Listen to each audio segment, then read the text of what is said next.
Hi friends, എല്ലാവർക്കും നമസ്കാരം. ഇന്ന് ഞാനിവിടെ തയ്യാറാക്കാൻ പോകുന്നത് വളരെ പെട്ടെന്ന് ഒരു 10 മിനിറ്റിനുള്ളിൽ തയ്യാറാക്കിയെടുക്കാൻ പറ്റുന്ന ഒരു ചിക്കൻ കുറുമയുടെ റെസിപ്പിയാണ്. ഇത് ഞാൻ കുക്കറിലാണ് തയ്യാറാക്കുന്നത്.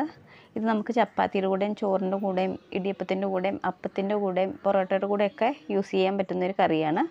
അപ്പോൾ ഇതെങ്ങനെ തയ്യാറാക്കിയെടുക്കാമെന്ന് നമുക്ക് നോക്കാം. ഇതിനായിട്ട് ഇപ്പോൾ ഞാൻ 600 ഗ്രാം ചിക്കനാണ് എടുത്തിരിക്കുന്നത്. നന്നായിട്ട് കഴുകി വൃത്തിയാക്കി എടുത്തിട്ടുണ്ട്.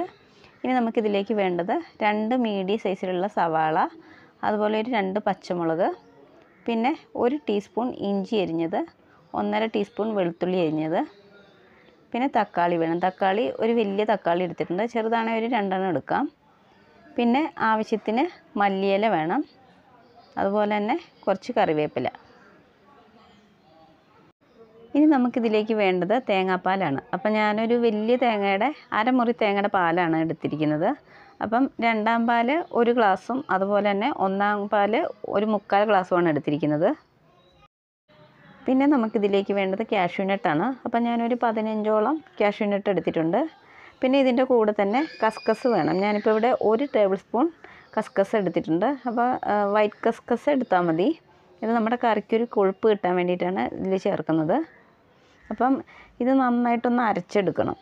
അപ്പം ഞാൻ ഇതിൻ്റെ കൂടെ തന്നെ ഒരു 1/2 ടീസ്പൂണ് പെരിഞ്ജീരകവും കൂടെ ഇട്ട് കൊടുക്കുന്നുണ്ട്. ഇതിന് നമുക്ക് നന്നായിട്ട് പേസ്റ്റായിട്ടൊന്ന് അരച്ചെടുക്കണം. അപ്പം ഞാൻ കാഷ്യൂനട്ടും അതുപോലെ തന്നെ കസ്കസും പെരിഞ്ജീരകവും കൂടെ നന്നായിട്ട് അരച്ചെടുത്തിട്ടുണ്ട്. ഇതിന് നമുക്കിവിടെ മാറ്റി വയ്ക്കാം. ഇനി നമുക്ക് കറി ഉണ്ടാക്കാൻ തുടങ്ങാം. അപ്പം ഞാൻ കുക്കർ അടുപ്പത്ത് വെച്ച് കൊടുത്തിട്ടുണ്ട്. ഇനി കുക്കർ ഒന്ന് ചൂടായി വരട്ടെ. അപ്പോഴേക്കും നമുക്കിതിലേക്ക് വെളിച്ചെണ്ണ ഒഴിച്ചു കൊടുക്കാം. കുറുമയൊക്കെ വെളിച്ചെണ്ണ ചെയ്യുന്നതായിരിക്കും കുറച്ചുകൂടെ ടേസ്റ്റ് കിട്ടുന്നത്. അപ്പോൾ എണ്ണ ഒന്ന് ചൂടായി വന്നോട്ടെ.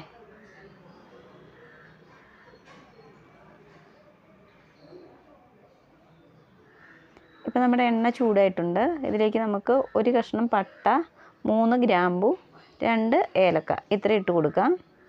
ഇനി നമുക്കിതൊന്ന് ഇളക്കി കൊടുക്കാം.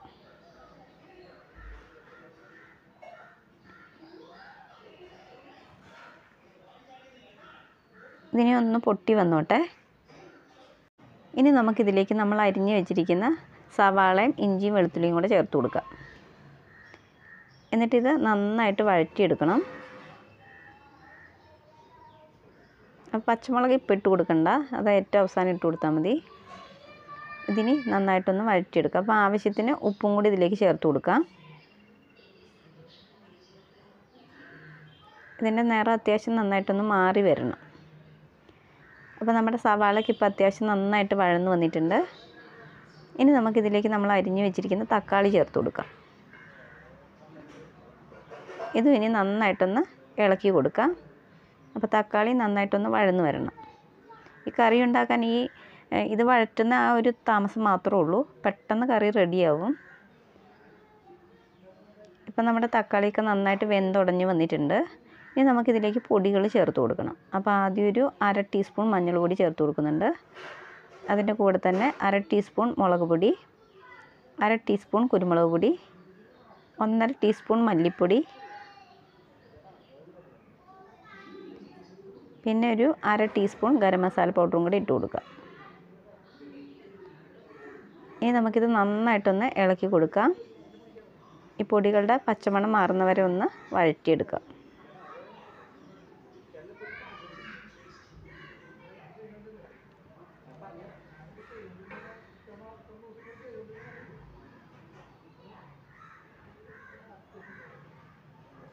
ഇപ്പം നമ്മുടെ പൊടികളുടെ പച്ചമണമൊക്കെ മാറി വന്നിട്ടുണ്ട്. ഇനി നമുക്കിതിലേക്ക് നമ്മൾ എടുത്ത് വെച്ചിരിക്കുന്ന ചിക്കൻ ഇട്ട് കൊടുക്കാം. എന്നിട്ടിത് നന്നായിട്ടൊന്ന് മിക്സ് ആക്കി കൊടുക്കാം.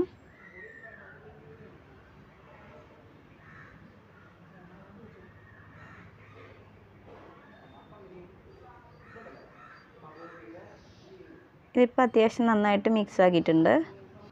ഇനി നമുക്കിതിലേക്ക് നമ്മൾ നേരത്തെ അരച്ച് വെച്ചിരിക്കുന്ന ആ കാഷ്യൂവിൻ്റെയും അതുപോലെ തന്നെ കസ്കസിൻ്റെയും പെരിഞ്ജീരകത്തിൻ്റെയൊക്കെ പേസ്റ്റ് ഇതിലേക്ക് ഇട്ട് കൊടുക്കാം.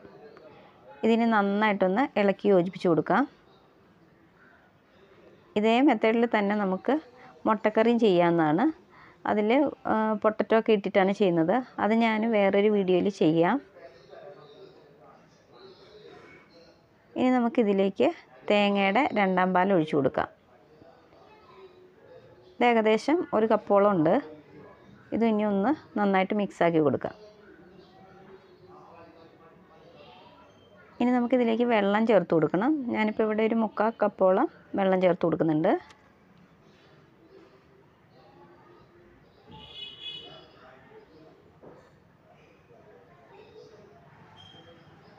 ഇതിലേക്ക് ഇനി കുറച്ചുകൂടി ഉപ്പിട്ട് കൊടുക്കുന്നുണ്ട്. ഉപ്പിൻ്റെ ഒരു ചെറിയ കുറവുണ്ടായിരുന്നു. നന്നായിട്ടൊന്ന് മിക്സാക്കി കൊടുക്കാം. ഇനി നമുക്ക് കുക്കർ അടച്ച് വെച്ചിട്ട് മീഡിയം ഫ്ലെയിമിൽ വെച്ചിട്ട് ഒരു 2 വിസിലടിച്ച് ഇത് വേവിച്ചെടുക്കാം. അപ്പോൾ ഓരോരുത്തരുടെയും കുക്കറിനനുസരിച്ച് ചിക്കൻ വേവുന്നതിൽ ചെറിയ ചെറിയ വ്യത്യാസം ഉണ്ടാകും. അപ്പോൾ അത് നോക്കിയിട്ട് വേവിച്ചെടുത്താൽ മതി. ഇപ്പോൾ നമ്മുടെ കുക്കറിൻ്റെ ആവിയൊക്കെ പോയിട്ടുണ്ട്. ഇനി നമുക്കിതൊന്ന് ഓപ്പൺ ചെയ്ത് നോക്കാം.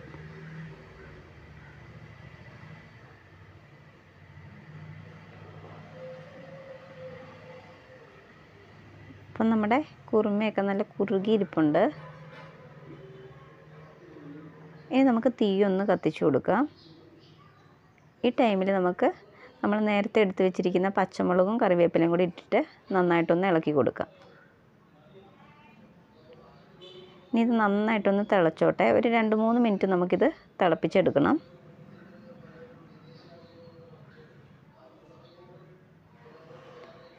ഇപ്പോൾ ഒരു 3 മിനിറ്റ് കഴിഞ്ഞിട്ടുണ്ട്.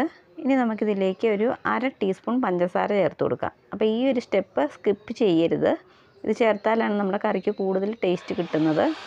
ഞാൻ ഒട്ടുമിക്ക കറികൾക്കും അവസാനം ഒരു പിഞ്ച് പഞ്ചസാര ചേർത്ത് കൊടുക്കാറുണ്ട്. അത് ചേർക്കുമ്പോൾ നമ്മുടെ കറിക്ക് ഒരു പ്രത്യേക ടേസ്റ്റ് കിട്ടാറുണ്ട്. ഇനി നമുക്കിതിലേക്ക് നമ്മൾ നേരത്തെ എടുത്ത് വെച്ചിരിക്കുന്ന തേങ്ങയുടെ 1/4 പാലും കൂടെ ചേർത്ത് കൊടുക്കാം.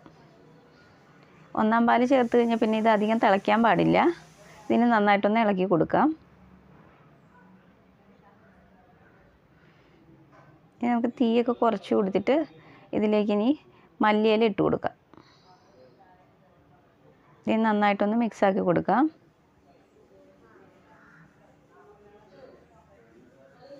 ഇപ്പോൾ നമ്മുടെ കറി റെഡി ആയിട്ടുണ്ട്. ഇനി നമുക്ക് തീ ഓഫ് ചെയ്യാം. അപ്പോൾ നമ്മുടെ അടിപൊളി ചിക്കൻ കുറുമ ഇവിടെ റെഡി ആയിട്ടുണ്ട്. ഇതുണ്ടാക്കാൻ അധികം ടൈമൊന്നും വേണ്ട, പെട്ടെന്നാവും. ഒരു 10 മിനിറ്റ് മതി. നമ്മൾ കുക്കറിലല്ലേ തയ്യാറാക്കി എടുക്കുന്നത്. അപ്പോൾ നിങ്ങൾക്ക് ഈ വീഡിയോ ഇഷ്ടപ്പെട്ടിട്ടുണ്ടെങ്കിൽ ഒന്ന് ലൈക്ക് ചെയ്യണം. അതുപോലെ തന്നെ ആദ്യമായിട്ട് എൻ്റെ ചാനൽ കാണുന്ന ആരെങ്കിലും ഉണ്ടെങ്കിൽ പ്ലീസ് ഒന്ന് സബ്സ്ക്രൈബ് ചെയ്യണേ. അപ്പോൾ മറ്റൊരു വീഡിയോയുമായി കാണുന്നവരെ ബായ്.